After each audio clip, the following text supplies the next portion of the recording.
Hofu ya Israel katika Mashariki ya Kati ni Iran. Wakati huu Israel inaiomba Marekani ifanye mashambulizi ya kutisha ndani ya Iran, kwa sababu ikiwa Iran itashambuliwa, hofu kwake itaondoka na hivyo kuhakikisha usalama wa Israel unakuwa wa uhakika.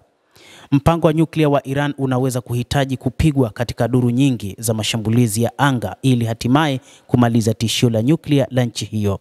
Hii ni kwa mujibu wa Israel kupitia rais wa taasisi ya Kiyahudi ya usalama ya kitaifa ya Amerika JINSA Michael Markovsky akiambia The Jerusalem Post katika mahojiano ya hivi karibuni.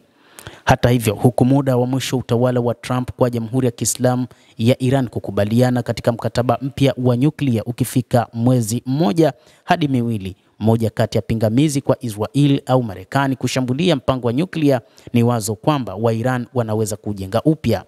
Hii inaweza kumaanisha kuwa Jerusalem au Washington wana hatari kubwa na wanaweza kukabiliwa na kisasi kikubwa bila hata kufikia lengo la muda mrefu la kusimamisha Iran yenye nyuklia.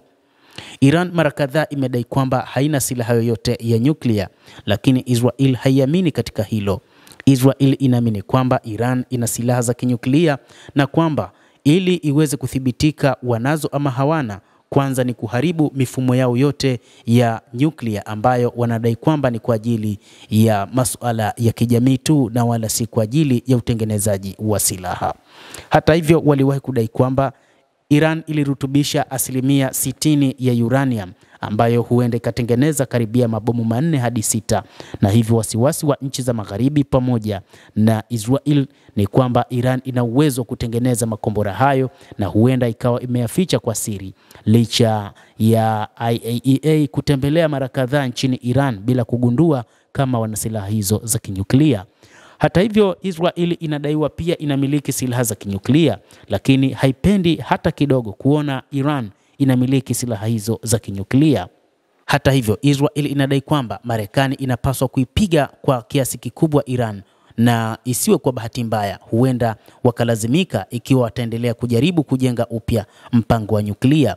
Hutaweza kupata kila kitu kwa mgomo mmoja, mamlaka nchini Israel wameeleza. Marekani inaweza kufanya kitu kusaidia kuongeza mafuta, kusaidia ulinzi wa anga, kuhakikisha Tehran inaelewa kuwa wanaweza kuwa walengwa ikiwa watajaribu kupanua vita hadi Dubai au Riyadh. Hata hivyo, Waziri Mkuu Benjamin Netanyahu anapanga safari kuelekea nchini Marekani wiki ijayo siku ya Jumatatu, na ni kwa ajili ya kwenda kutathmini namna ya kushambulia vituo vya nyuklia vya Iran. Kushambulia vituo vya nyuklia vya Iran kutasababisha hasara kubwa kwa Iran na kwamba itaingia katika hali mbaya ya uchumi. Kadhalika, mpango wa kushambulia vituo hivyo vya Iran ni kwamba inataka kuitengeneza Iran kuwa nchi ya uchumi mdogo sana, ili tu katika eneo la Mashariki ya Kati isiweze kuwa na nguvu tena. Iwapo tutaendelea kufanya hivyo, kushambulia na kufanya kuwa vigumu zaidi kuzika mambo yote ya vipengele vya nyuklia chini ya ardhi, basi utawala wa Iran unaweza ukaanguka kabisa. Na hii ndio nia ya nchi za magharibi pamoja na Israel na Marekani. Mpango wao ni kuona kwamba utawala wa Ayatollah Al-Khamenei ambao wanauona ni utawala wa kidikteta na utawala ambao haufuati sheria za kidemokrasia, wanaona kwamba ni utawala ambao hautengenezi mazingira ya manufaa kwa mataifa yao, na hivyo ili waweze kuwa na manufaa katika nchi yao ama katika namna moja ama nyingine waweze kuondoa utawala huo, ndipo ambapo Israel itaishi kwa amani. Lakini wakati huu Iran ndio kipengele pekee kilichobaki kwa nchi ya Israel, na hata hivyo wanasema kwamba Iran ndio nchi ambayo inatoa silaha kwa makundi kushambulia ndani kabisa mwa Israel, makundi kama vile Wahouthi kutoka nchini Yemen, lakini pia wapiganaji wa Kipalestina wa Hamas pamoja na makundi mengine kama vile kundi la Hizbullah ambalo mara kadhaa limekuwa tishio kwa Israel.